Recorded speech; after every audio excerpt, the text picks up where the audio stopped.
अल्हम्दुलिल्लाह अल्हम्दुलिल्लाहि रब्बिल आलमीन वस्सलातु वस्सलामु अला रसूलिहिल करीम व अला आलिहि व अस्हाबिहि अजमाइन अम्मा बअदु अऊज़ु बिल्लाहि मिनश शैतानिर रजीम बिस्मिल्लाहिर रहमानिर रहीम या अय्युहन नासु क़द जाअतकुम मौइज़तुम मिर रब्बिकुम व शिफ़ाउल लिमा फ़िस सुदूर व हुदन व रहमतुल लिल मुमिनीन बिस्मिल्लाहिर्रहमानिर्रहीम रब्बि इश्रह ली सदरी व यस्सिर ली अमरी वहलुल उक़दतम मिन लिसानी यफ़क़हू क़ौली। मेरे अजीज़ सामियात, दर्स कुरान मजीद में आप सभी का तहे दिल से खैर मक़दम है। अस्सलामु अलैकुम व रहमतुल्लाहि व बरकातुहू।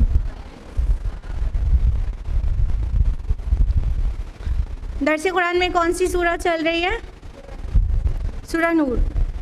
लास्ट टाइम हम लोग ने किस आयत तक मुकम्मल किया था तफसील से? बिल्कुल सही, आयत नंबर 26 तक। यानी आज हम लोगों को आयत नंबर 27 ऑनवर्ड्स तफसील से जानना है। तो आयत नंबर 27 से सब्जेक्ट बदल रहा है, तो विदाउट एनी रिवीजन हम टॉपिक पर आ जाते हैं। आयत नंबर 27 से कुछ माशरती ऐसे ही काम दिए जा रहे हैं जो कि किसी साफ़ सुथरे पाक माशरे की तामीर में मील का पत्थर साबित होते हैं। यानी क्राइम फ्री सोसाइटी और जो बेहयाई की गंदगी है सोसाइटी में, उससे समाज को पाक करने के लिए जो अहकाम की ज़रूरत है, इसमें वो अहकाम है। ध्यान रखिएगा कि इस्लामी शरीयत का मकसद सिर्फ जो जराइम को ख़त्म करना नहीं है, बल्कि किसी जुर्म या किसी गुनाह या किसी सोशल इविल की तरफ जो रास्ते आते हैं उनको भी बंद करना है। यानी सिर्फ गुनाह से इस्लाम नहीं रोकता, बल्कि गुनाह की तरफ आने वाले हर रास्ते पे जाने से भी रोकता है। तो बाज़ अहकाम ऐसे होंगे जो कि उस बेहयाई की तरफ ले जाते हैं, लेकिन उनसे भी रोक दिया गया है। जैसा कि अगर किसी पौधे को जो कि जहरीला हो, उसने अपनी जड़ें जमाई हुई हों ज़मीन के अंदर और ऊपर जहरीले फल देता जा रहा है, उसको आप अगर ऊपर से कितनी बार भी काटें, चूँकि जड़ें मौजूद हैं तो वो फिर निकल आएगा। वो बार बार ग्रो करेगा और अपने जहरीले फल देता रहेगा। लेकिन अगर आप उसे जड़ के साथ उखाड़ दें तो फिर आइंदा वो जहरीले फल बरामद नहीं होंगे।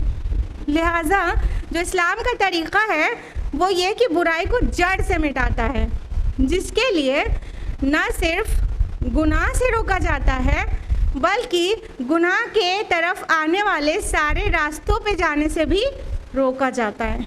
ये है शरीयत का मिजाज। तो अभी जो अहकाम आने वाले हैं रिलेटेड टू हिजाब, related to purity in the society, उसमें वो सभी चीज़ें हैं जो सबसे बड़े बेहयाई वाले गुनाह, जिसको एडल्ट्री और फॉर्निकेशन कह सकते हैं, जिना कह सकते हैं, उसकी तरफ आने से रोक देते हैं। लिहाजा इतनी तमहीद के बाद शुरू करेंगे आयत नंबर 27। अऊज़ु बिल्लाहि मिनश शैतानिर रजीम बिस्मिल्लाहिर्रहमानिर्रहीम या अय्युहल्लज़ीना आमनू ला तदखुलू बुयूतन गैरा बुयूतिकुम हत्ता तस्तअनिसू व तुसल्लिमू अला आलिहा। ऐ ईमान वालो, अपने घरों के अलावा दूसरों के घर में दाखिल ना हुआ करो हत्ता कि उनकी रज़ा मालूम कर लो और घर वालों को सलाम कर लो। दालिकुम खैरुल लकुम लअल्लकुम तज़क्करून, ये तुम्हारे लिए बेहतर है ताकि तुम नसीहत हासिल करो। अब अल्लाह सुब्हानहू व तआला एक ऐसा माशरती हुक्म बयान कर रहे हैं, बज़ाहिर छोटा मालूम हो रहा है, लेकिन इसका माशरत पे बहुत बड़ा असर है। फरमाया गया कि अपने घर के अलावा किसी के भी घर में दाखिल मत हुआ करो बग़ैर इजाज़त लिए, बल्कि बग़ैर मानूस हुए। क्या कहा कहा जा रहा है ला तदखुलू बुयूतन गैर बुयूतिकुम हत्ता तस्तानिसू, यहाँ तक कि मानूस हो जाओ। तस्ताज़नु नहीं कहा गया, जैसे कि ज़्यादातर ट्रांसलेशन में आप देखेंगी कि जब तक कि उनसे इजाज़त ना ले लो है। ठीक है, अगर इजाज़त ना ले लो अगर कहना होता तो तस्ताज़नु काफ़ी था, जब तक कि उनसे इजाज़त ना ले लो। लेकिन कहा गया हत्ता तस्तानिसू, और तस्तानिसू जो वर्ड है वो मानूस से है, उन्स से है, यानी जब तक मानूस ना हो जाए वो तुमसे, तुम उनके घरों में दाखिल ना हुआ करो। क्या बताया जा रहा है कि किसी के घर में दाखिल होने पर अपनी पहचान बताना चाहिए। अगर इजाज़त की बात है तो इजाज़त भी इसके अंदर आ रही है, इजाज़त लेना चाहिए और अपनी पहचान बताना चाहिए। अहले खाना ये जान जाए कि कौन आया है और उसको अंदर एंट्री देना चाहते हो तो वो दें और मना करना चाहते हो तो मना कर दें। लिहाजा तो क्या तरीक़ा है, फ़र्ज़ क्या है, हुक्म क्या है कि बग़ैर इजाज़त के और बग़ैर अपनी पहचान बताए किसी के घर में बिना इजाज़त दाखिल मत हो। और कहा गया व तुसल्लिमू अला आलिहा, और उन पर सलामती भेजा करो अहले खाना पर। तो इसमें से ये वाला पोर्शन जो है सलाम करना किसी के घर में दाखिल होने से पहले ये सुन्नत है और इजाज़त लेना ये ज़रूरी है। तो अल्लाह के नबी सल्लल्लाहु अलैहि वसल्लम का जो इसके ऊपर प्रैक्टिकल था वो ये था कि नबी सल्लल्लाहु अलैहि वसल्लम जब किसी के घर में जाते तो पहले दरवाजे से अलग खड़े होके, सामने नहीं दरवाजे के खड़े होते थे, क्योंकि जब दरवाजे के सामने खड़े हो जाए तो प्रिवेसी तो मेंटेन नहीं हो रही ना, सामने तो दिख ही गया, अब क्या इजाज़त लेना ना। दरवाजे से अलग खड़े होके अहले खाना को सलाम करते थे, अस्सलामु अलैकुम, क्या मैं अंदर दाखिल हो सकता हूँ, क्या मुझे अंदर आने की इजाज़त है, और मैं की पहचान अपने नाम के साथ। ठीक है, इस तरह सुन्नत क्या है कि अहले खाना से इजाज़त लेने से पहले सलाम किया जाए, फिर इजाज़त लिया जाए। अगर इजाज़त नहीं आती तो आप सल्लल्लाहु अलैहि वसल्लम दोबारा सलाम करते, दोबारा इजाज़त मांगते, और फिर भी जवाब नहीं आता तो तीसरी बार सलाम करते और इजाज़त मांगते, कोई जवाब नहीं होता तो लौट जाते। ये हमारे नबी की सुन्नत है। इस तरह से अल्लाह ताला के हुक्म को अल्लाह के नबी सल्लल्लाहु अलैहि वसल्लम ने इम्प्लीमेंट किया है, जिससे हमें पता चलता है कि एक पाक सोसाइटी के लिए क्या चीज़ें फॉलो करना चाहिए। देखिए, जब ये कहा गया कि इजाज़त ले लिया करो या अपनी पहचान बता दिया करो और सलाम करके उसके बाद दाखिल हुआ करो, इससे क्या हो रहा है, ये हमारी प्राइवेसी को सेफगार्ड कर रहा है। हर इंसान अपने घर के लिए कुछ प्राइवेसी पसंद करता है, हाँ, साथ ही घर में ख़वातीन होती हैं, वो ज़रूरी तो नहीं है कि पूरी तरह से एकदम हिजाब और नकाब में घर के अंदर भी रहेंगी ना, तो वो फ्री हो के अंदर होंगी और कोई भी अंदर दाखिल हो जाएगा तो ऐसी वैसी जगहों पर नज़र पड़ जाएगी। ठीक है, लिहाजा इस्लाम ने, हमने बताया ना कि इस्लाम सिर्फ गुनाह से नहीं रोकता है, गुनाह की तरफ जाने वाले सारे होल्स को भी बंद कर देता है ना।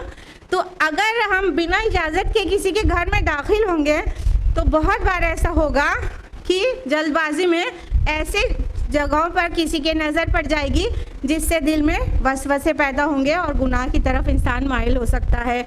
और जिसके घर में आ रहा है उसे कितना बुरा फील होता है कि उसकी प्राइवेसी को मेंटेन नहीं रहने दिया गया, बस अचानक ही दाखिल हो जाया गया। तो ये छोटा सा दिखने वाला हुक्म बहुत बड़ा है और बहुत अहम है एक पाक और साफ़ और गुनाह से बिल्कुल पाक माशरे की तामीर में। तो हम लोगों को क्या करना चाहिए, सुन्नत यह है कि पहले सलाम करें और फिर अंदर आने की इजाज़त तलब करें और उनको वो अहले खाना हमसे मानूस हो जाए, यानी जब कोई पूछे कौन है तो ये जवाब ना दें जो कि सबसे ज़्यादा दिया जाता है, मैं हूँ, हम हैं। मैं और हम तो सभी होते हैं, हाँ। तो अल्लाह के नबी सल्लल्लाहु अलैहि वसल्लम इसको बहुत डिसलाइक करते थे, मैं हूँ, मैं हूँ, मैं तो सब होते हैं। अपना नाम बताना चाहिए, मानूस हो जाए इंसान, अच्छा फलां शख्स है। फिर उसके बाद अगर वो इजाज़त देता है तो घर में दाखिल होना चाहिए। जैसा कि अभी हमने एक सुन्नत और बताई कि अगर दरवाज़ा, अभी तो बहुत बड़े बड़े से गेट्स होते हैं, फिर बहुत दूरी पर होता है, वो अच्छी बात है कि सामना नहीं पड़ता, लेकिन किसी के घर छोटे होते हैं, डायरेक्ट एक दरवाज़ा होता है, इसके अंदर हुजरा होता है, इसके अंदर रूम होता है, तो ऐसे टाइम पर एकदम दरवाजे के सामने नहीं खड़े होना चाहिए, क्योंकि दरवाजे के सामने खड़े होने पे अंदर की चीज़ें पहले ही से दिखने लग गई। हाँ, तो अल्लाह के नबी सल्लल्लाहु अलैहि वसल्लम बहुत नाराज़ होते थे इस बात पर कि जब सामने तुमने देख ही लिया तो अब क्या इजाज़त ले रहे हो, अब क्या मतलब बचा इजाज़त मांगने का ना। नज़र जब नज़र डाल ही दिया, लिहाजा हमारे प्यारे नबी की प्यारी सी सुन्नत ये है कि दरवाजे से अलग किनारे खड़े होते और सलाम करके इजाज़त तलब करते, जब इजाज़त दी जाती तब सामने से अंदर दाखिल होते थे।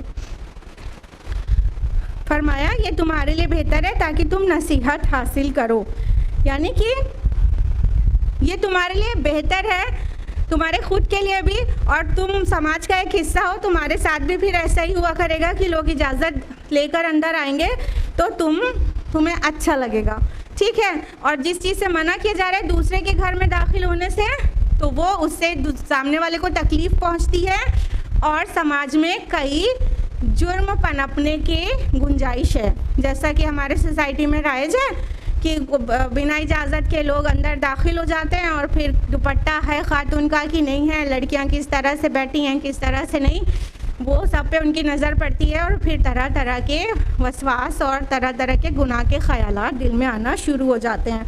तो अल्लाह ताला ने उन लूप होल्स को भी बंद किया है जहाँ से गुनाह का रास्ता उस्तवार होता है और फिर अल्टीमेट क्राइम तक, जिसको कि एडल्ट्री या फॉर्निकेशन कहते हैं, सेक्सुअल रिलेशन बनाना, किसी जायज़ जो रिश्ता ना हो उनके साथ, ये वहाँ तक पहुँचाता है। तो उससे बहुत पहले ही से रोक दिया गया। आयत नंबर 28, फ़इल्लम तजिदू फ़ीहा अहदन फ़ला तदख़ुलूहा हत्ता युअज़न लकुम। फिर अगर तुम उस घर में किसी को मौजूद ना पाओ तो उसमें दाखिल ना हो यहाँ तक कि तुम्हें इजाज़त दे दी जाए। वइन क़ील लकुम इरजिऊ फ़रजिऊ हुवा अज़का लकुम, और अगर तुमसे कहा जाए कि लौट जाओ तो तुम लौट जाया करो, ये तरीक़ाकार तुम्हारे लिए बहुत पाकीज़ा है। वल्लाहु बिमा तअमलून अलीम, और जो कुछ तुम करते हो अल्लाह उससे खूब वाकिफ़ है। अब देखिए ये कितना अहम हुक्म है और इसको समाज में आज हमारे बुरा माना जाता है। अल्लाह ताला फरमा रहे हैं कि अगर तुम किसी को घर में मौजूद ना भी पाओ, यानी जिस घर में अहले खाना ना हो उसमें भी बिना इजाज़त नहीं जाना चाहिए। बात समझ आ रही है? घर वाले नहीं हैं उसमें भी बिना इजाज़त नहीं जाना चाहिए, और जब इजाज़त मांगी जाए और अहले खाना वो घर के लोग मना कर दें अंदर आने से और आपका वेलकम नहीं करने के लिए तैयार हैं अभी, तो क्या फरमाया कि तुम लौट जाया करो। अगर कहें कि नहीं अभी नहीं बाद में आ जाइएगा, तो हमें इस पे बुरा नहीं मानना चाहिए और तकब्बुर का फतवा नहीं ठोकना चाहिए कि इतने एरोगेंट हैं, इतने घमंडी हैं कि हम उनके घर गए थे लेकिन उन्होंने अंदर आने से मना कर दिया और लौटा दिया बाहरी से, इतने घमंडी हैं वो। नहीं, हमारा ये तरीक़ा नहीं होना चाहिए। अगर हम इस इनकन्वीनियंस से बचना चाहते हैं कि हम किसी के घर जाएं और हमें लौटा दिया जाए, तो हम पहले से ख़बर करके जाया करें, पूछ कर जाया करें, जिसको अपॉइंटमेंट लेना कहते हैं। जहां जा रहे हैं उससे पहले आने की इजाज़त ले लिया करें कि इतने बजे आपसे मिलना चाहते हैं आ जाए, तो वो पहले ही हाँ बोल देगा तो लौटाएगा नहीं ना। तो अगर आप अपने इनकन्वीनियंस से बचना चाहते हैं तो पहले ही से आने का ख़बर कर दीजिए और उस वक्त पहुँचिए, नहीं लौटाया जाएगा। लेकिन अचानक किसी के घर पहुँचे हैं तो मुमकिन है कि वो उनके आराम का वक्त हो, घर वालों के, मुमकिन है किसी वजह से वो अभी आपको अंदर नहीं बुलाना चाहते हो, मुमकिन है कोई खातून अंदर है जिसका शौहर मौजूद नहीं और वो अकेली है, इस वजह से वो अंदर आने की इजाज़त आपको नहीं दे सकती। बहुत सारे रीज़न्स हो सकते हैं। लिहाजा जो इस्लाम का कायदा है वो ये कि अगर कोई आए और उसको घर वाले इजाज़त ना दें और कहें अभी चले जाइए, अभी हम आपको अंदर नहीं आने की इजाज़त दे सकते, कल और इतने बजे आ जाइएगा। तो हमें बुरा बिल्कुल भी नहीं मानना चाहिए। क्या ये ऐसा प्रैक्टिकल है ना हमारी सोसाइटी में? क्या लोग बुरा नहीं मान जाते हैं?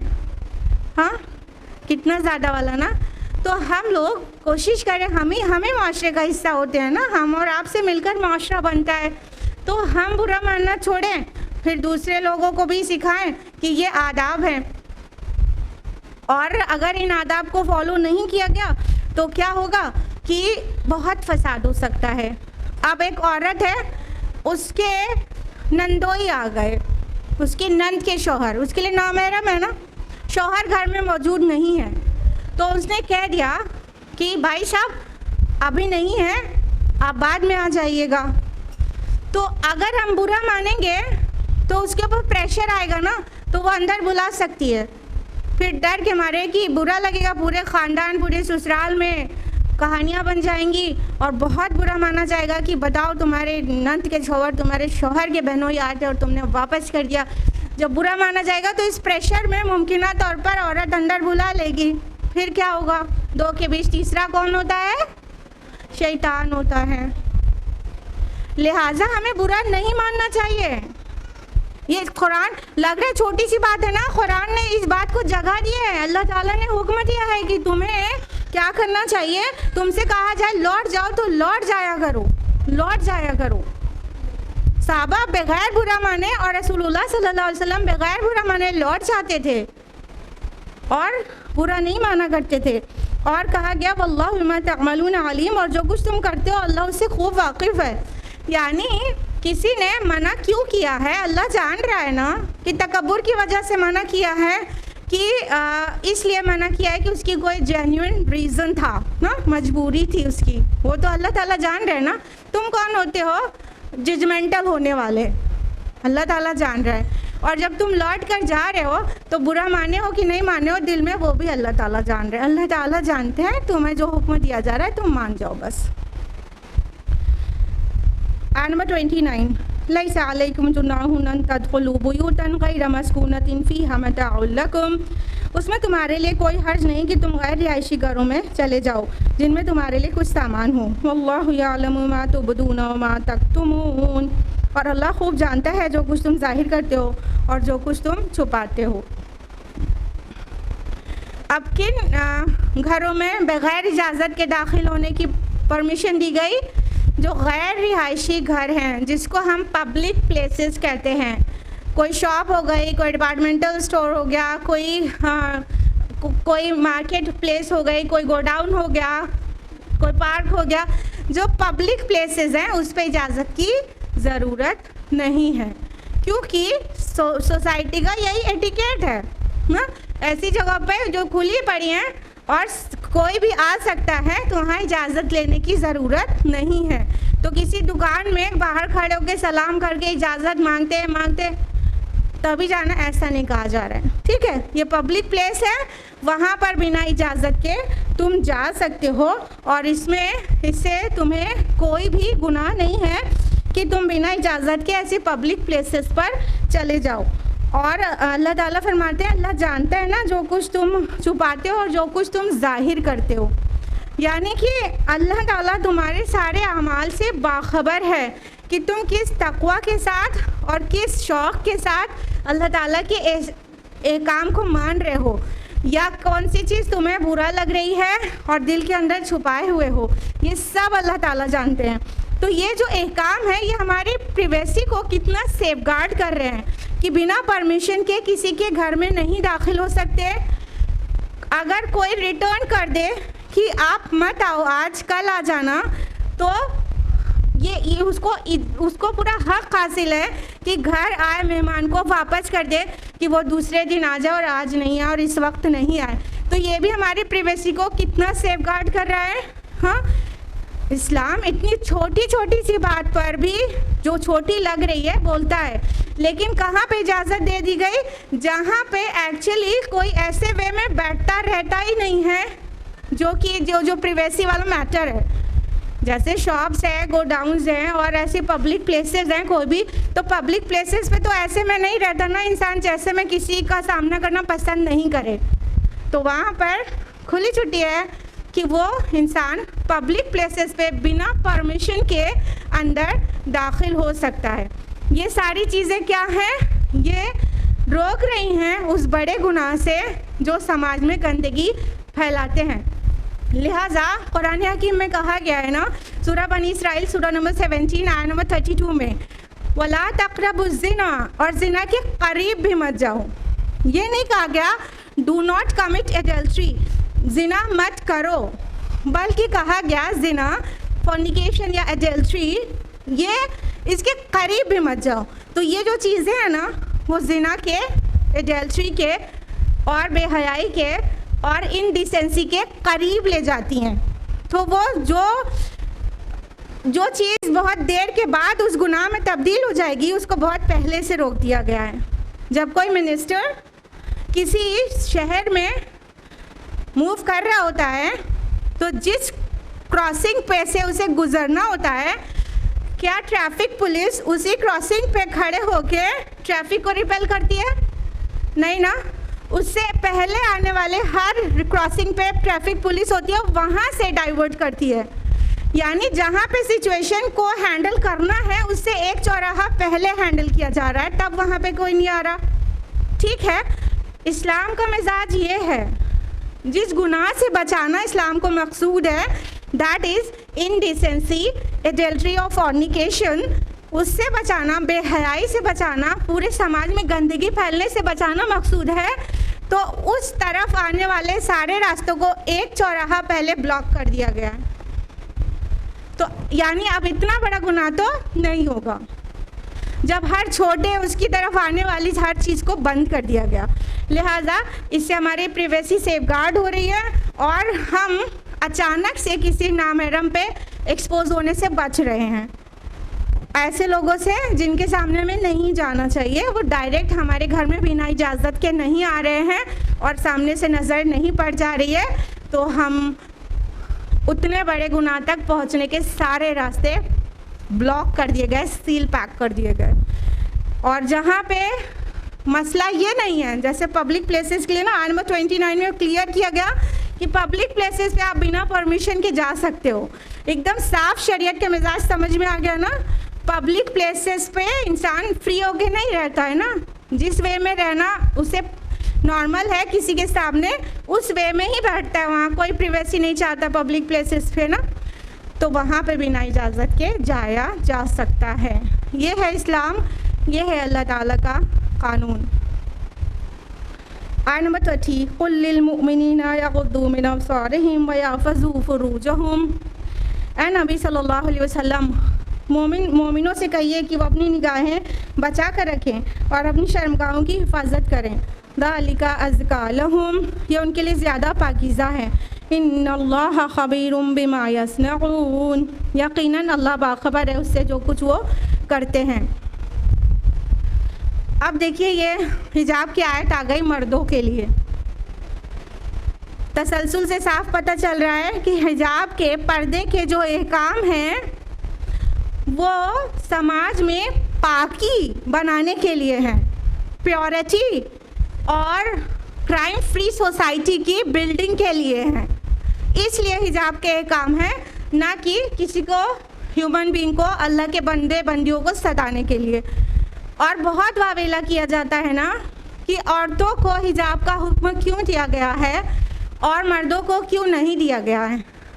ये बिल्कुल फेक बात है। पहले अल्लाह ताला ने मर्दों को हिजाब का हुक्म दिया है, उनके पर्दे का हुक्म पहले दिया है। आयत नंबर 30 में हमने अभी जो रिसाइट की वो आयत नंबर 30 थी सूरह नूर की, और औरतों के हिजाब का हुक्म अगली आयत में आएगा आयत नंबर 31 में। तो सबसे पहले तो ये गलतफहमी दूर होना चाहिए कि इस्लाम में औरतों को पर्दे का हुक्म दिया गया लेकिन मर्दों को नहीं दिया गया।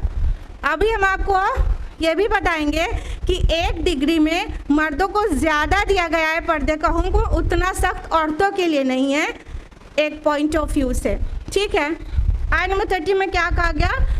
मोमिनों से कह दो जो अल्लाह और रसूल पर ईमान रखने का दावा करते हैं ना, उनसे कह दो अपनी निगाहों को बचा कर रखें। देखिए यहाँ यगुद्दू मिन अबसारिहिम है, गज़्ज़े बसर का मतलब होता है, जैसे कि ट्रांसलेट किया जाता है कि निगाहों को झुका कर रखें, ये सूटेबल मीनिंग नहीं है, परफेक्ट मीनिंग नहीं है।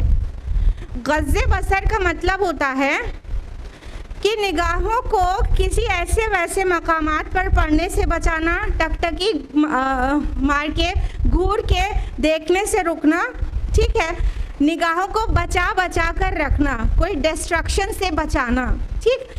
तो मर्दों के लिए कहा गया अपनी निगाहों को बचा कर रखें।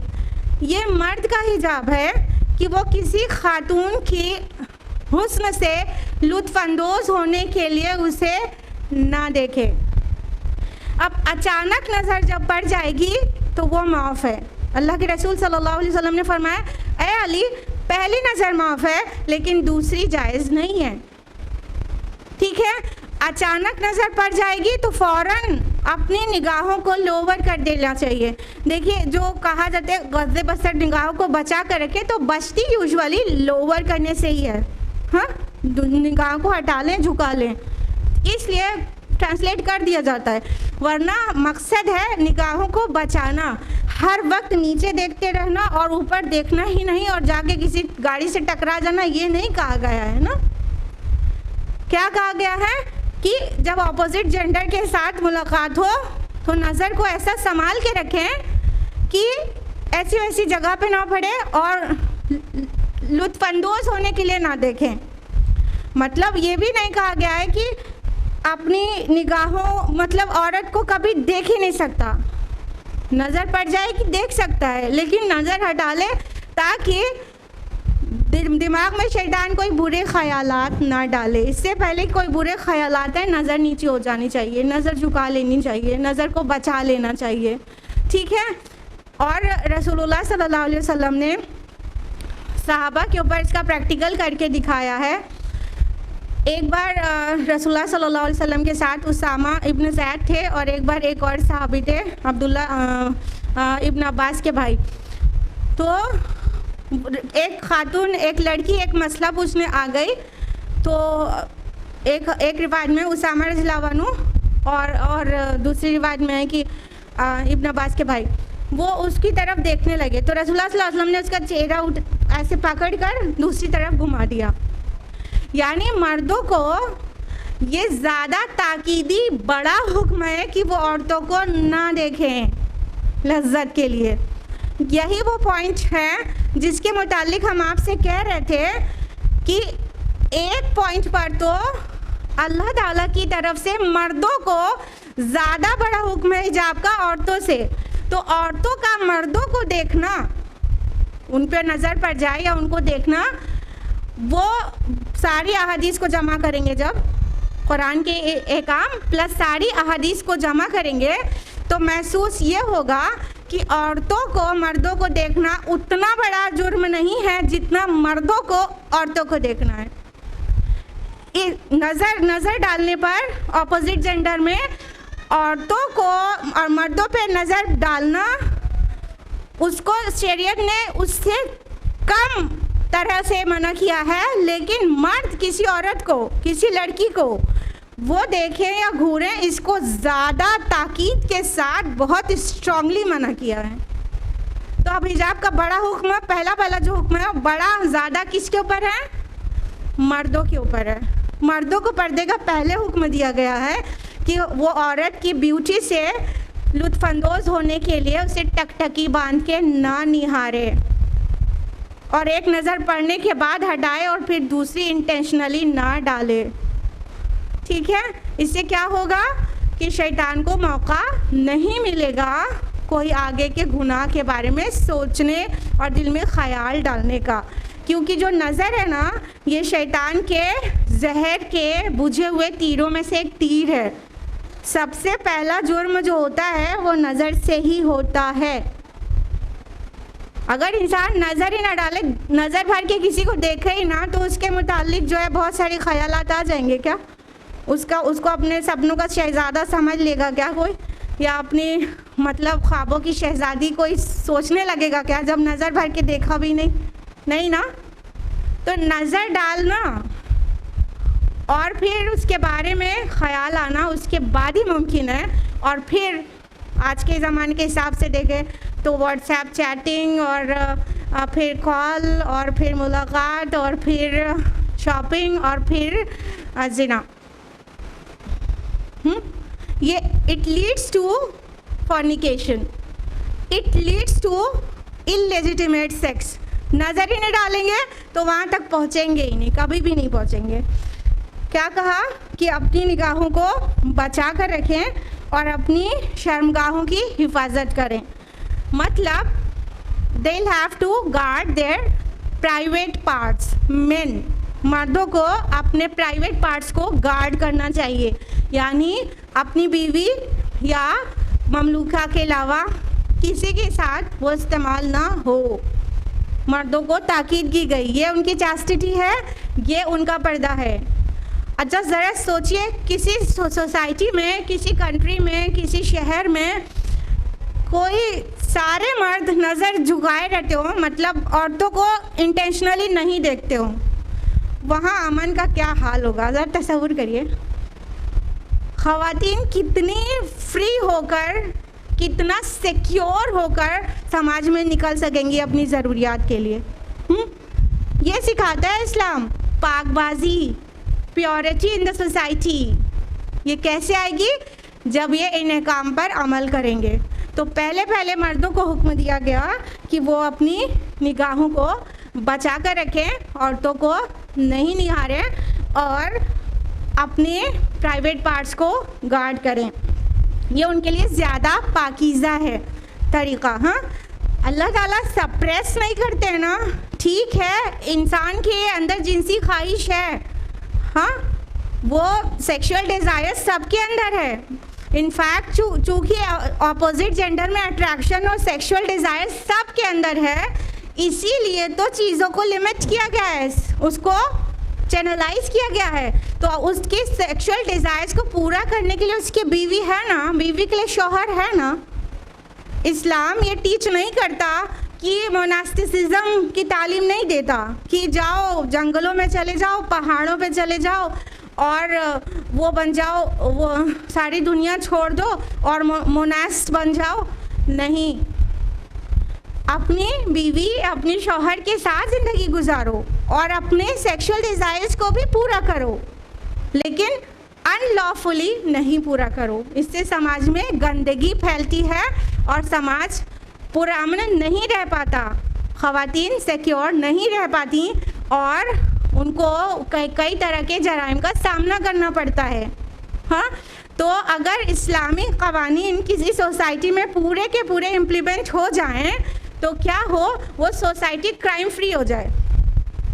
वहाँ कोई सेक्सुअल असॉल्ट्स के केसेस ना दर्ज हो, वहाँ कोई रेप के केसेस ना हो, वहाँ कोई इंसेस्ट मौजूद ही ना हो, एकदम क्राइम फ्री, बिल्कुल पाक साफ सुथरा समाज वजूद में आ जाए।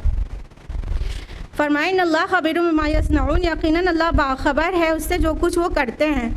यानी कब इंटेंशनली देख रहे हैं, कब अचानक नज़र पड़ गई है और तौबा तौबा कर रहे हैं, सब अल्लाह को खबर है, सब खबर है। तो इंटेंशनली देखने की इजाज़त नहीं है मर्दों को, इससे पहले कि बुरे ख्याल आए नज़र हटा लो वहाँ से। आयत नंबर 31, वक़ुल लिल मोमिनात यग़्दुज़्न मिन अब्सारिहिन्न, और मोमिन औरतों से कह दीजिए कि वो अपनी निगाहों को बचा कर रखें, वयहफ़ज़्न फ़ुरूजहुन्न, और अपनी शर्मगाहों की हिफाजत करें, वला युब्दीना ज़ीनतहुन्न इल्ला मा ज़हरा मिन्हा, और अपनी ज़ीनत का इज़हार न करें सिवाय उसके जो उसमें से अज़ ख़ुद ज़ाहिर हो जाए। वलयद्रिबन बिख़ुमुरिहिन्न अला जुयूबिहिन्न, और चाहिए कि वो अपने गिरबानों पर अपनी ओढ़ियों के बुक्कल मार लिया करें। वला युब्दीना ज़ीनतहुन्न, और ना वो ज़ाहिर करें अपनी ज़ीनत को, इल्ला लिबुलतिहिन्न औ आबाइहिन्न, सिवाय अपने शौहरों के या अपने बापों के, औ आबाए बुलतिहिन्न औ अबनाइहिन्न औ अबनाए बुलतिहिन्न, या अपने शौहरों के बापों के या अपने बेटों के या अपने शौहरों के बेटों के, औ इख्वानिहिन्न औ बनी इख्वानिहिन्न औ बनी अखवातिहिन्न, या अपने भाइयों के या अपने भाइयों के बेटों यानी भतीजों के, या अपनी बहनों के बेटों यानी भांजों के, और निसाइहिन्ना या अपनी जान पहचान की औरतों के, और मा मलकत अयमानुहुन्ना या उनके जिनके मालिक उनके दाहिने हाथ हैं, अब ताबिईन गैर उलिल इर्बति मिनर रिजाल या ऐसे ज़ेर दस्त मर्दों के जो उनकी तरफ गरज ही नहीं रखते, हवित तिफ़्लिल्लज़ीना लम यज़हरू अला औरातिन निसा या उन लड़कों के जो औरतों की मख्फी मामलात से अभी वाकिफ़ नहीं है, वला यद्रिबना बिअर्जुलिहिन्ना लियुअलम मा युख्फीना मिन ज़ीनतिहिन्ना और वो अपने पाँव ज़मीन पर मार कर ना चलें कि उनकी ज़ीनत जो कुछ छुपाए हैं ज़ाहिर हो जाए। वतूबू इलल्लाहि जमीअन अय्युहल मुमिनून लअल्लकुम तुफ्लिहून और अहले ईमान तुम सब मिलकर अल्लाह की जनाब में तौबा करो ताकि तुम फलाह पा जाओ। ये लंबी सी आयत है, आयत नंबर 31 ऑफ सूरह नूर, जो ख़वातीन के हिजाब के मुतालिक गुफ्तगू करती है। अब इसको तफसील से जानते हैं। सबसे पहला फ़िक्रा है कि मोमिन औरतों से कह दो कि वो भी अपनी निगाहों को बचा कर रखें और अपने प्राइवेट पार्ट्स को गार्ड करें। ठीक है, ये दो हुक्म बिल्कुल सेम आपको नज़र आ रहे हैं। मर्दों के लिए भी यही कहा गया है कि वो अपनी निगाहों को बचा कर रखें, औरतों के लिए भी कहा गया है कि यग़दुज़्न मिन अब्सारिहिन्ना अपनी निगाहों को बचा कर रखें, यानी मर्दों को ऐसे घूर घूर के नहीं देखें। लेकिन जो हमने आपको बताया कि पूरा हदीस का मुताला करेंगे तो पता ये चलेगा कि औरतों को उतनी सख्ती से नहीं रोका गया। अभी तफसील का वक्त नहीं है, बहुत सारी हदीस हैं। औरतों को उतनी सख्ती से नहीं रोका गया कि मर्द पे नज़र पड़े। जैसा कि आयशा रज़ियल्लाहु अन्हा ने हबशियों का खेल देखा था, रसूलुल्लाह सल्लल्लाहु अलैहि वसल्लम आपके सपोर्ट में खड़े थे, हाँ, हुजरे से हबशियों का खेल देखा था। तो औरतों को उतनी सख्ती से नहीं रोका गया कि मर्दों पर नज़र पड़े, लेकिन मर्दों को और ज़्यादा सख्ती से रोका गया कि औरत को देखे। ठीक है, तो ज़्यादा हुक्म सख्ती वाला इस मामले में मर्द के ऊपर है, औरत के ऊपर थोड़ा सा लाइटन है। लेकिन कुरान में वो एक हुक्म नज़र आ रहा है कि औरतों को भी टकटकी बांध के मर्दों को नहीं देखना है, यानी बात करनी है, पहचान करनी है, कोई मसला नहीं है, कोई मसला नहीं है। जो मतलब ये कहा जा रहा है अब्सारिहिन्ना और मिन अब्सारिहिम, तो इससे क्या पता चला है? मिन अब्सारिहिन्ना मिन अब्सारिहिम, अपनी नज़रों में से कुछ को, यानी कुछ नज़रें जायज़ होंगी, यानी पहचानने के लिए नज़र उठाना है, बिल्कुल उठा सकते हैं, लेकिन लज्जत के लिए नहीं, टेस्ट लेने के लिए नहीं। लड़कियों में भी आज मतलब एक होता है समाज में, लड़के बहुत ज़्यादा गुमराह होते हैं, लेकिन आज के समाज में लड़कियां भी इतनी ज़्यादा गुमराह हैं कि वो लड़कों को, चॉकलेटी बॉयज़ को देखती हैं तो कहती हैं हाय कितना हैंडसम है। इसकी इजाज़त नहीं है, इसकी इजाज़त नहीं है। तो अपनी नज़रों को बचा कर रखना, ये सब कहने और सोचने की नौबत ही नहीं आएगी कितना हैंडसम है। हाँ, तो नज़रों को बचा कर रखें और अपनी शर्मगाहों की हिफाजत करें, यानी उनके लिए भी अलाउड है सिर्फ हस्बैंड, तो बस वहीं पर इस्तेमाल हो और कहीं पर प्राइवेट पार्ट्स यूज़ नहीं हो। फरमाया और अपनी जीनत का इजहार ना करें सिवाय उसके जो खुद से ज़ाहिर हो जाए। जीनत से मुराद स्किन का कलर, बॉडी पार्ट्स भी है, और जीनत से मुराद एक्स्ट्रा चीज़ें भी हैं, जैसे जेवरात हो गया, मेकअप हो गया। तो क्या कहा जा रहा है? अपनी जीनत को जाहिर ना करें सिवाय उसके जो जाहिर ही है, जिसको छुपाया नहीं जा सकता। इल्ला मा ज़हरा मिन्हा की तफसीर में मुफस्सिरीन का बड़ा इख्तिलाफ है, बहुत सोचें सबकी अलग अलग हैं, हम उतनी तफसील में नहीं जा रहे हैं इस वक्त। बस इतना समझ लीजिए कुछ चीज़ें छुपाई जा ही नहीं सकती। जैसे कोई बहुत जिसकी हाइट बहुत अच्छी है, वो कैसे छुपा सकती है? औरत नहीं छुपा सकती। अच्छी हाइट, टॉल खातून, पतली दुबली टॉल, तो उसमें भी अट्रैक्शन है, लेकिन वो छुपाई नहीं जा सकती। ऊपर से वो पूरी ओढ़नी डाली हुई है, लेकिन हाइट तो उसकी दिख ही रही है।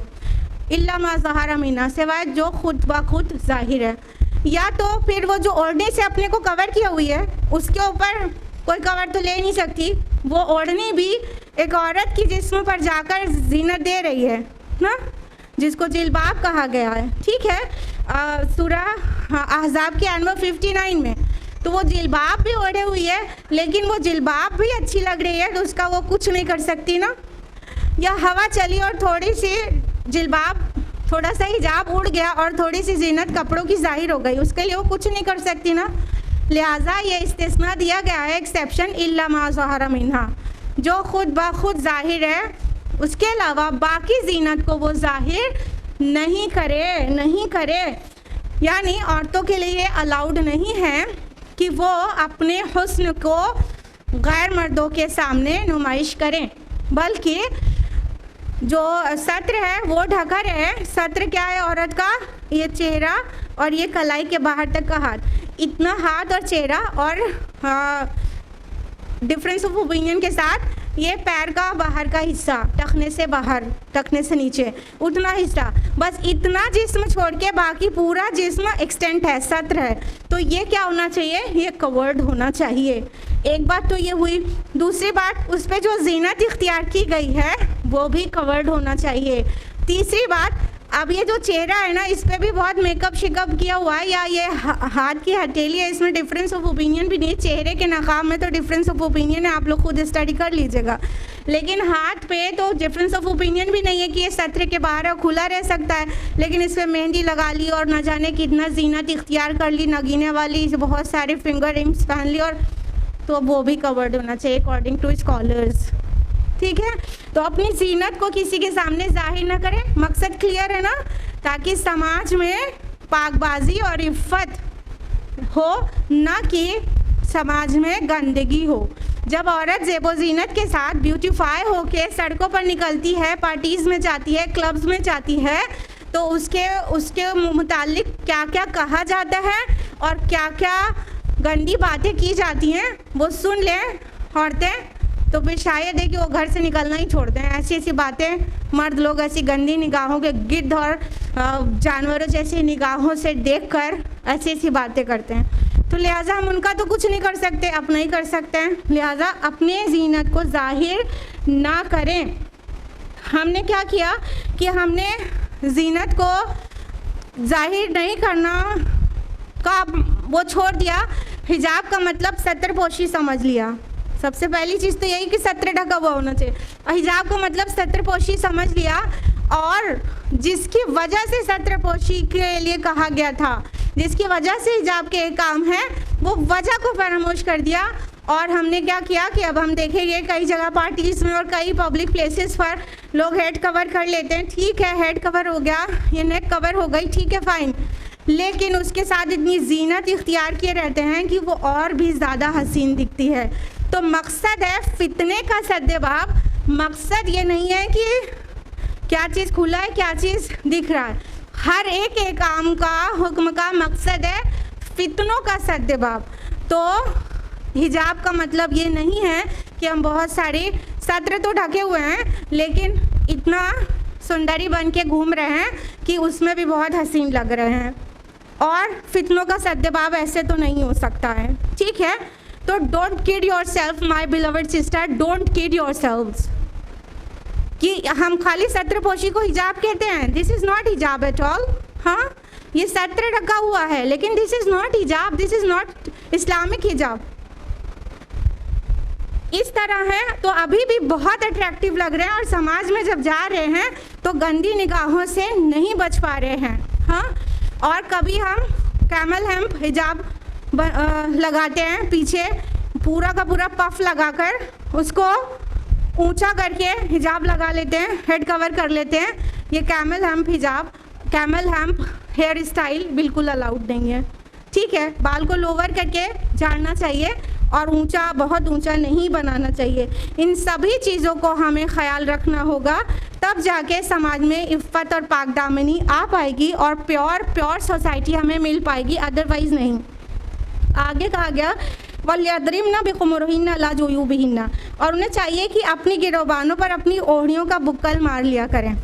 अयामुल जाहिलिया में जो खुमर जो वर्ड आया है, खुमर, ये इसका सिंगुलर है खिमार। खिमार दुपट्टे को कहते हैं, वो ओढ़नी जो मतलब कमर तक बस आधे जिस्म को कवर करे, ढीला कर दे लिबास को। ठीक है, तो जो खिमार है ये पहले अयामुल जाहिलिया में, in the days of ignorance it was in the practice, कि ऐसे सर से बांध के पीछे नॉट दे के पूरा का पूरा आंचल पीछे छोड़ देती थी ख़वातीन। तो उनका ये गिरेबान और ये पूरा ब्रेस्ट ये पूरा जाहिर हो रहा होता था। उस पर सिर्फ एक कुर्ती होती थी और पूरा जाहिर हो रहा होता था। तो ये मॉडेस्ट लगता है, कहीं से मॉडेस्ट लगता है कि सर को ढक लो और पूरा जो आंचल है उससे पीछे को ढीला कर लो, कवर कर लो। नहीं, इस्लाम में तरीका जो है दुपट्टा लेने का वो ये है कि हेड भी कवर हो, नेक भी कवर हो और सामने की चीज़ें थोड़ा लूज, मतलब आंचल से एक लूज चीज़ एक एडिशनल आ जाए। मतलब सूट पहने घर के अंदर हैं तो वालिद है, भाई है, उसके सामने भी, और बाहर निकल रहे हैं तो जिल्बाब है जो भी, तो ऊपर से लूज हो जाए। ठीक, तो दुपट्टे को अभी भी कश्मीर वाला जो ड्रेस होता है वो ऐसे ही होता है ना, पीछे कर लेते हैं पूरा आंचल। ये तरीका नहीं, तो इस्लाम ने जो तरीका बताया कि सामने जो है एक फेरा लगा लो दुपट्टे का। और हमारी बहुत प्यारी बहनें, मुसलमान बहनें, वो दुपट्टा सूट खरीदती तो हैं और दुपट्टे को ऐसे गले में डाल के दुपट्टे का हक अदा हो गया। नहीं, ये दुपट्टे का इस्तेमाल नहीं है। जब इस्लाम आया, यानी कि जब ये आयत नाजिल हुई, तो मदीना के कोई घर ऐसा नहीं था जिन्होंने अपने दुपट्टे को खोलकर, पूरा मोटे थिक दुपट्टा होना चाहिए, थिक होना चाहिए। जो खिमार है वो ट्रांसपेरेंट भी नहीं होना चाहिए, वो पूरे थिक दुपट्टे को वो अपना पूरा ओढ़ लिया करती थी। ठीक, ओढ़ लिया। बस उसी दिन, जिस दिन ये आयत नाजिल हुए, लोगों के घर तक पहुँची है, तो अगले दिन सुबह जो मस्जिद में बरामद हुई है तो सब ने वो दुपट्टा इस्लामी तरीके से पहना हुआ था। वलायुब्दीना ज़ीनतहुन्ना, और न जाहिर करें अपनी जीनत को सिवाय अपने शौहर के या अपने बापों के। अब ये जीनत के जाहिर किए जाने, सत्रपोशी तो सबके सामने होगी, लेकिन ज़ेबो जीनत के साथ किसके सामने जा सकती हैं और जिल्बाब किसके सामने जाने के लिए ज़रूरी नहीं है, ये उसका हुक्म है। ठीक है, तो अब किसके सामने जा सकती हैं? सबसे पहले शौहर का नाम आया। इनफैक्ट औरत की ब्यूटी पर सिर्फ शौहर का हक होता है, और जो जितनी जगहों पर हम दिखाती फिरती हैं वो सब बिल्कुल गलत जगह होती हैं जहाँ पर अपनी हुस्न की को दिखाया जाता है। शौहर के लिए सजना चाहिए और किसी गैर के लिए हरगिज़ भी नहीं सजना चाहिए। लिहाजा सबसे पहले शौहर का नाम आया कि सिवाय शौहर के, यानी शौहर के सामने ना सिर्फ अलाउड है बल्कि रिकमेंडेड है। औरतें क्या करती हैं? अपने हस्बैंड के सामने तो मैली कुचैली और मजलूम बनी रहती हैं, और जब बाहर पार्टीज़ में जाती हैं तो ऐसा हूर परी बन के निकलती हैं कि दुनिया देखती रह जाए। हाँ, जबकि राइट किसका है? हस्बैंड का। जब ये हूर परी बन के बाहर जाके दिखाएगी तो कई और गंदी नज़रें भी पड़ेंगी और कहीं ना कहीं गुनाह में इंडल्ज हो जाएगी। और जब शौहर के सामने सजेगी तो शौहर के दिल में मोहब्बत रहेगी, शौहर कोई एक्स्ट्रा मैरिटल अफेयर के बारे में तसव्वुर भी नहीं करेगा, क्योंकि उसकी बीवी खुद इतना हुस्न के साथ रहती है। लेकिन घर में तो मैली कुचैली बनी रहेंगी। अब शौहर साहब कहीं और इंगेज हो जाते हैं तो फिर जहर लगता है। तो घर में संवर के रहो ना, शौहर के सामने संवर के रहें और दूसरों के सामने जाएं तो पूरा कवर होके जाएं। अमानत है शौहर की आपका हुस्न। और अपने वालिद के सामने, यानी वालिद के सामने जा सकती है, अलाउड है, यानी वो महरम है, ये महरम की लिस्ट है एक्चुअली। और अपने शौहर के बाप यानी ससुर, वो भी महरम है, ब्यूटी के साथ उनके सामने जा सकते हैं। या अपने बेटों के बेटे भी वो महरम है। और अपने शौहर के बेटों कहने से मुराद क्या है? शौहर का किसी और बीवी से कोई बेटा होगा तो वो भी महरम है। ठीक है। और अपने भाइयों के भाई महरम है, और अपने भाई के बेटे यानी भतीजों से, या अपनी बहन के बेटे यानी भांजों के सामने वो पूरी जीनत इख्तियार किए हुए बिना जिल्बाब लिए जा सकती है। और कहा और निसा हिन्ना, और अपनी औरतों के कहने से लिमिट किया गया है। औरतों के सामने, हर औरत के सामने जाने की इजाज़त नहीं है, बल्कि वो जो मेल जोल की औरतें हैं जिनकी शराफत से हम वाकिफ़ हैं, हमारे रिश्तेदार हैं, हमारे जानने वाले लोग हैं, कोई ऐसी वैसी ख़राब टाइप की औरत नहीं हम जानते हैं, तो उनके सामने हुस्न के साथ जा सकते हैं। लेकिन कुछ औरतें शरीफ टाइप की नहीं होती हैं, यानी जो अनजान औरतें हैं, आपको नहीं पता कि ये आपका हुस्न देखेंगी और किसी मर्द से उसका बयान कर दें तो मतलब होगा कि वो उसने आपको देख लिया। तो ऐसी औरतों के सामने जो कि जिससे आप जानती नहीं हैं, उसके सामने पर्दा है, पर्दा है, ध्यान रहे। अनजान औरतों के सामने वैसे ही पर्दा करना है जैसे कि नामहरम मर्दों के सामने पर्दा किया जाता है। और फरमाया या उनके जिनके मालिक है उनके दाहिने हाथ और मामला के तैमानुन। इसमें थोड़ा सा डिफरेंस ऑफ ओपिनियन है कि एक आका के लिए उसकी जो बांडी है सिर्फ उसी के लिए ये हुक्म है कि उसके सामने जा सकती है जीनत के साथ। और इस बात में डिफरेंस ऑफ ओपिनियन है कि एक फीमेल मास्टर के लिए, एक खातून के लिए, कि उसके ग़ुलाम के सामने वो जीनत के साथ जा सकती है कि नहीं। इसमें उलमा का इख्तिलाफ है।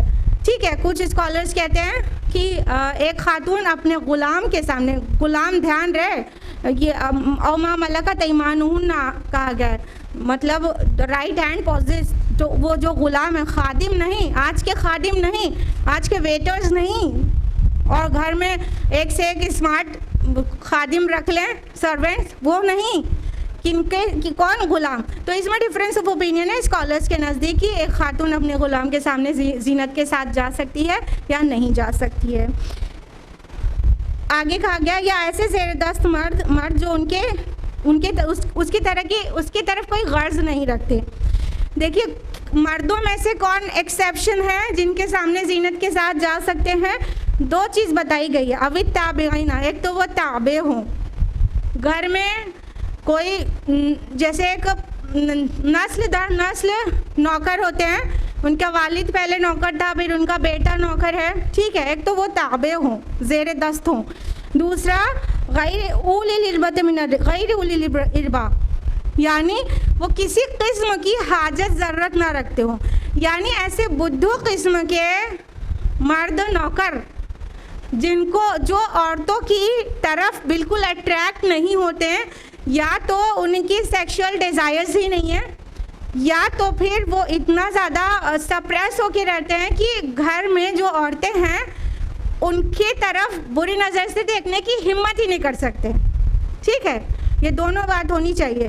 तो जब जो मर्द बिल्कुल भी ख्वाहिश नहीं रख सकते, ना ही उसकी हिम्मत रखते हैं कि घर की औरतों पर ऐसी और वैसी नज़र डालें, तो उनके सामने जा सकती हैं। ध्यान रहे, ये दोनों चीज़ें, एक तो वो ताबे होना चाहिए और वो उसमें कोई ख्वाहिश नहीं होना चाहिए, तब उस औरतों के ऐसे मर्दों के सामने जा सकती हैं। फिर उसके बाद बात आगे बढ़ती है या उन लड़कों के जो औरतों के मख्फी मामला से अभी वाकिफ़ नहीं हैं, यानी बच्चों में किसके सामने जा सकती हैं? जो अभी औरतों के हुस्न के चीज़ों से वाकिफ़ नहीं है, उनके हुस्न में उनको कोई अट्रैक्शन अभी पैदा नहीं हुआ है। बालिग होना नहीं होने से इससे मतलब नहीं है। बालिग मान लीजिए 13 साल में कोई लड़का हो रहा है, लेकिन औरतों की पोशीदा बातों से 8 ही साल में आजकल इंटरनेट के वजूद से आज इतनी जल्दी बच्चे अट्रैक्ट हो रहे हैं और चीज़ों को जानने लगते हैं, प्राइवेट चीज़ों को जानने लगते हैं औरतों की। तो अगर वो 10 साल के 8 साल के भी हैं, लेकिन वो सब जानते समझते हैं और उनकी निगाह वैसी नहीं है कि वो कुछ बुद्धू हैं बिल्कुल, तो उन बॉयज़ से पर्दा है। उम्र से मैटर नहीं करता। आज से 50 साल पहले की तफासिर तो कह रही हैं 10-12 साल के लड़के, लेकिन आज की तफासिर होंगी तो ये कहेंगी कि वो तो 7-8 साल के भी सब जानते हैं औरतों के बारे में ना। तो उनसे भी पर्दा करना है जो कि ख़वातीन की पोशीदा बातों से वाकिफ़ हैं और उनके अंदर अट्रैक्शन फ़ील करते हैं, उनका बॉडी फिगर लेते हैं, जैसे ऐसी वैसी निगाह उनकी हो गई है इतनी कम उम्र में भी, उनसे भी पर्दा है। और फरमाया कि अपने पैर को ज़मीन पर ऐसे मारते हुए मत चलो कि जो जीनत छुपाई हुई हो वो ज़ाहिर हो जाए। ये भी उसका हिजाब का एक जुज़ है कि अगर जेवर ऐसे पहने हुए हैं जिसको अगर ज़्यादा ज़ोर से चला जाए, मतलब भारी कदम रखा जाए, तो उसकी आवाज़ से किसी को सुनाई दे सकती है। जैसे कंगन हो गया, ठीक है, तो हिलते डुलते चलना और ऐसे जेवरों की खनक सुनाई पड़े तो ऐसे नहीं चलना है। अगर जेवरात या कोई आराइश की चीज़ पहनी हुई है तो उसकी आवाज़ या दूसरे को टर्न करने पे मजबूर किया कर दे, वैसी चीज़ हो तो फिर उससे बचना है, ठीक है। रही बात घुंघरू जैसी चीज़ जो ला मोहल्ला बचता ही बचता है, उसे कंट्रोल नहीं कर सकते, ये सिरे से हराम है, ठीक है।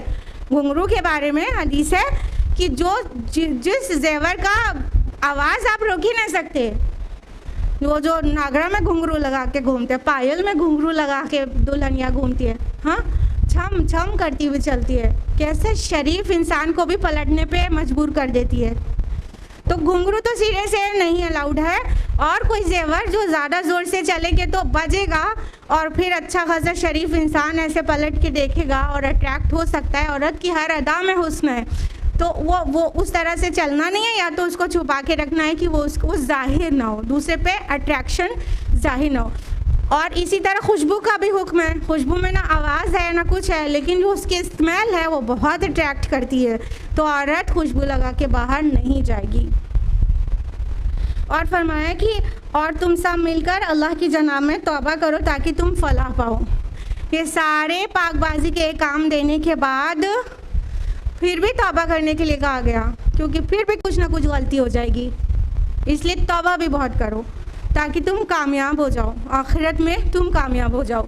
या तो अभी कुछ जाहिलियत का वक्त गुजार चुके हो और ये सारी गलतियां, इनमें से कई चीज़ें कर चुके हो, तो फिर तौबा करो ताकि तुम कामयाब हो जाओ।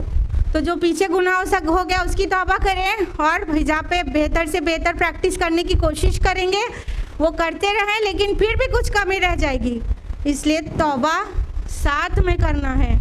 तौबा सिर्फ गुनाहों पर नहीं किया जाता, तौबा गुनाह का एहसास हुए बगैर भी किया जाता है। तौबा करने के बहुत से फ़ायदे हैं, और बहुत सारे गुनाह हम पर एक्सपोज होते ही नहीं कि हमसे गलती हो गई, तो उसकी भी तौबा बनती है ना, इसलिए तौबा करो ताकि तुम कामयाब हो जाओ।